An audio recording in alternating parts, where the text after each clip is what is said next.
Hi guys, it's Nicole, and today I have sketch number 8 from the 6x6 paper pad sketch bundle for 2-page layouts. This is from Scrapbook Generation. I always post a link below in the description box for where you can find this. I, for whatever reason, keep pulling out Doodlebug paper pads, forgetting that I don't have anything to match them. And I just think, oh, I'll pull out all my school themed stuff and I'll find something to match. Well, I'm going to warn you guys right now. Doodlebug is very bright, and I kind of ran into some issues with trying to find things to match it. In the end, I decided to settle back into sort of less is more, especially with the specifics of this sketch, which we will get into. This cardstock piece that I just went ahead and basically taped down to my trimmer is something that I want to point out to you guys. This is just a trick that I don't know, just kind of came up with. I've done it for years. If I'm going to be cutting a lot of pieces that are going to be the same size, I will put a cardstock strip at that measurement on my trimmer.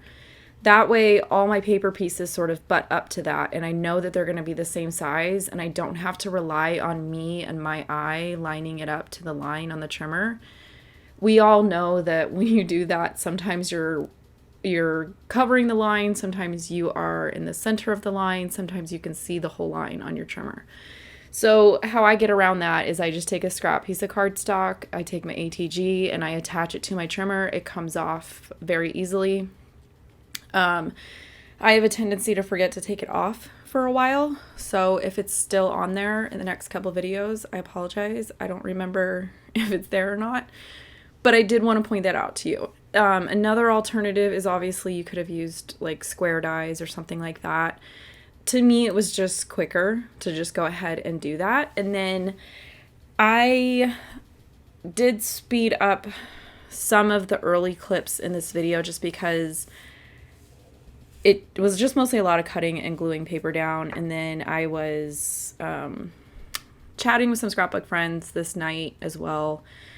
I'm kind of settling into doing whatever it takes to keep me creative.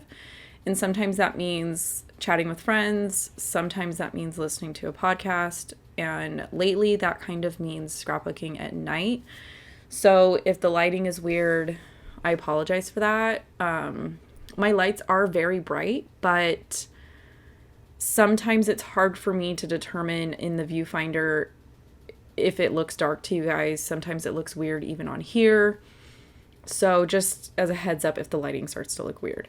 Now, I don't know if you would have caught when I was cutting down my papers, some of these, like this one in here, this blue one, have shapes already punched out of them or titles that I cut on my silhouette for a previous video. I went ahead and used them because most of the area was the 3x3 size that I needed. And I knew that depending on where I put them on my layout, those two full-size 4x6 photos over on the right were more than likely going to cover them.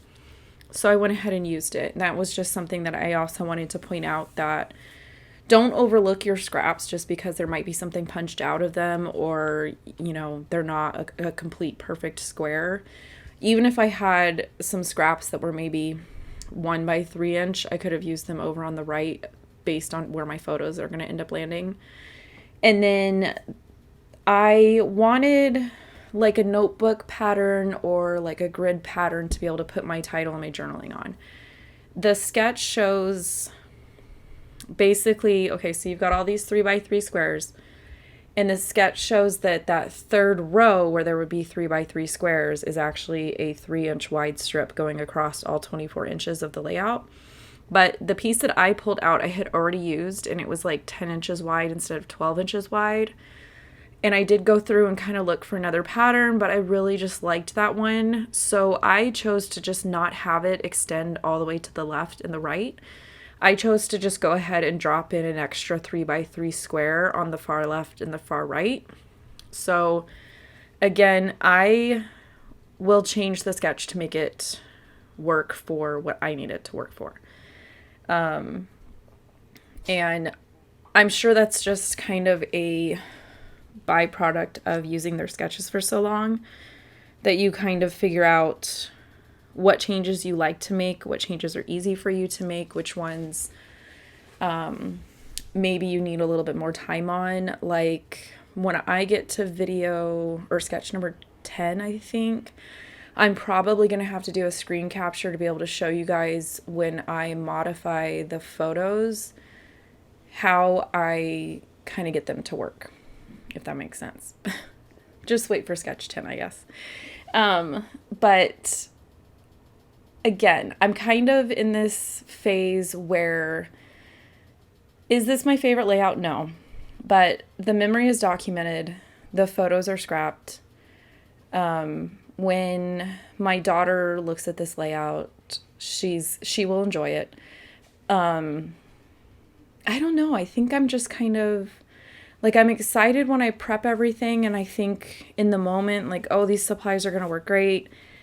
And then maybe my brain just isn't there, or when I really start looking at the supplies, they're not working, or, just kind of that something is off. And I think that's normal for right now. So as of right now, you guys are seeing the process for sketch number 8. I finished 9. I need to edit that video. I have my photos and my papers down for sketch number 10, which I think in like the Facebook group hasn't gone up yet. And so by the time I get there, I think I will have caught up. I don't know if I'm going to be able to stay caught up. Again, I'm just kind of taking things. Basically, when I'm in the mood to do stuff, I do it. If I'm not in the mood to do it, usually one of my scrapbooking friends will be like, hey, let's get on a Zoom call or something. And that honestly does help, because it's kind of like how if you're not in the mood to scrapbook, you'll go in your area and maybe you organize something, or maybe you clean or something like that. It's kind of in that realm for me, where even just sitting with other people who are scrapbooking and talking about, hey, did you see the new photo play release or anything like that? It just kind of helps get you like out of that funk and kind of talking about normal crafting things. Pretty much at this point, anything that can feel somewhat normal, I'm like hanging on to. Like I have in 50 minutes, only 50 more minutes, hockey is back, and I am like hanging on by a thread. Like I need an adult beverage. I need to scream at people on skates, and I need to have that like 2-hour distraction of, this is normal. There's something to hope for. Whether they win or lose, there's something to hope for. So any other hockey fans, comment down below who you're rooting for, and if the team that you're rooting for is, I can't remember how they're doing, like how they determined who is competing for the cup, but the game that's on tonight doesn't really count towards anything. I guess it's like an exhibition game, but either way, it's that normalcy. It's what I would have been doing at the end of March and the beginning of April. Like we would have been sitting with our neighbors watching the game and like rooting our local team on, that kind of thing. It's just, I don't know, 4 or 5 months later. Like, I don't know. To me, it's something normal. So I'm like just desperately like waiting for it. Now, in the sketch, I'm sure any of you guys that use their sketches, they like the 1/4-inch stripe strips. I'm using 6x6 pads for most of this. I don't have any of the 12x12 papers that go with this, so I don't have like a multicolor pattern to pull from. So my solution usually is to go with a neutral. And things like that are going to be a B-side usually for me. I easily could have just gone with some plain black cardstock, but I love tone-on-tone patterns. So I will usually gravitate towards like Doodlebug, Bella Boulevard, Lawn Fawn, Simple Stories Basics, things like that. Those are just the ones that I like and I know are going to work for me. So those are the ones that I usually try to kind of keep around. And in fact, one of my friends in in our chat today, she shared a picture that Bella Boulevard now has a new, like, their basic pack, which I can't think of what they're called. I want to say they're Bella Besties, I think. I can't remember. But they're all tone on tone, and it's their rainbow palette, which Bella Boulevard, it kind of has a similar palette to Doodlebug, so it's a good one to get because you can kind of go anywhere with it. But it's little hearts, tone-on-tone hearts on one side, and then an ombre of each color on the other side. And I'm just like, okay, when is this actually releasing? Because I want to order it. Oh, and the other thing I wanted to ask you guys is, I guess, how you feel about haul videos.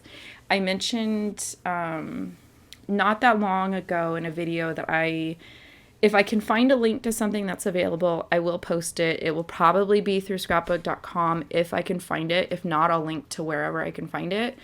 But if you shop through those links, I get a small, like, affiliate commission from that. It doesn't cost you anything.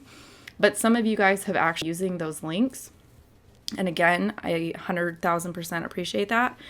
And I got my first little, like, payout from there. So I did a scrapbook.com order yesterday or the day before. So when it gets here, I guess my question is, like, do you guys want to see a haul? Like, does that kind of stuff interest you?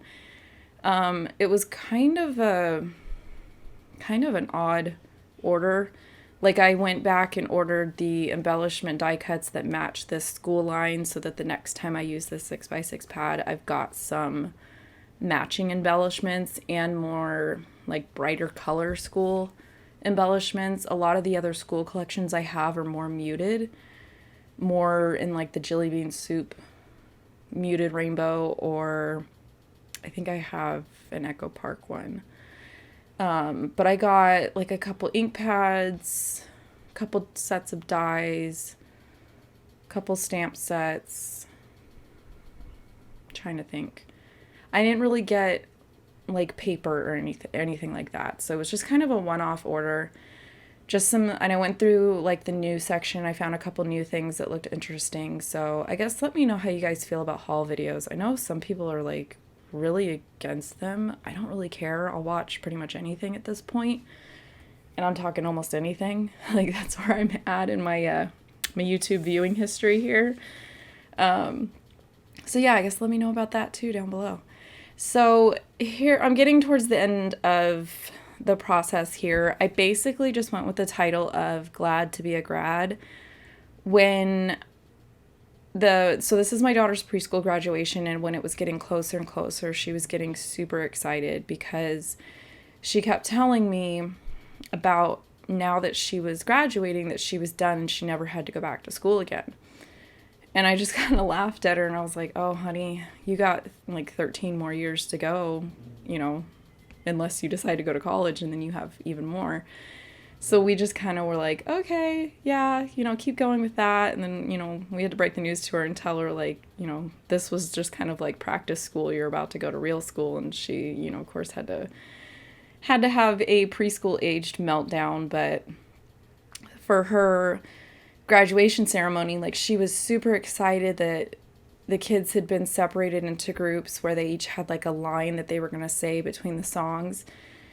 And she was super excited for it, and she knew her line, and the poor kid was so bored during the ceremony between, like, songs and stuff that she, like, all the other kids said the line before she even realized that it was happening. So it was just kind of funny. And I did manage to catch a couple shots of her where she was, like, sitting there just clearly bored out of her mind because they weren't singing or they weren't dancing or something specific wasn't happening. So that was pretty much what I also included in the journaling too. And then I don't like it when elements, like major elements, go across the seam between the left and right page. I don't think there's anything wrong with that. I just don't like doing it. I've done it a couple times and sometimes it works out, but for the most part, I don't like it. So in her sketch, she's got, like, a big long title that goes all the way across the left page. and then like a quarter of the way onto the right page. I title and then like put some stickers and some, like, I made some star and circle embellishments and stuff out of scraps and vellum. But I had this like gap between the title area and where it sort of bleeds over to the right page. So I chose to just put my journaling strips in that space instead of where they're shown on the sketch. On the sketch, she's got them sort of clustered above the 4x6 photos on the right. But I choose to put things where I feel like they're going to work for me, whether it's based on my photos, based on my supplies, based on any other modifications that I've already done, and based on personal preference for things. So things like not wanting photos or title or journaling going across the gap. And then this is the point where I was kind of getting frustrated that I didn't have things that matched or were in this sort of color realm. So some of the things I fussy cut or used a circle punch from the papers just to kind of do like some tone on tone embellishing on some of the squares. One of the, like the long green phrase sticker was from an October afternoon, like 6x12 sticker sheet. This one is from a Cosmo Cricut one. The little notebook border sticker was from an old Simple Stories one, but it was like their daily something. I just kind of go through, start digging through stuff and seeing if I can find anything that I really like. So here's what I was talking about, that I decided to just kind of cluster my journaling in here with my title. And that was just a modification that worked for me and what I liked based on, again, what I had already done. So I had already made the title area smaller. I knew that I didn't want anything going over the seam and that kind of thing. So that's always my suggestion, is if you're struggling with a sketch, is figure out what specifically do you not like about it and start thinking about if you removed something from that sketch that you didn't like, would you like it more? If you moved something, if you rotated something, if you added something, if you changed something, would you like it better? That kind of a thing. And after a while, you kind of start to figure out which modifications you like and which ones really work for you. So again, I kept things super simple, made sure that I included the date so that I can put it in my albums where it needs to go, and that was pretty much it. Sometimes when you've got a lot of patterns and a lot of photos, sort of stepping back on your embellishments make everything kind of seem more balanced. So with that, I'm going to go ahead and say goodbye and thanks for watching, and I will catch you guys in another video shortly. Bye!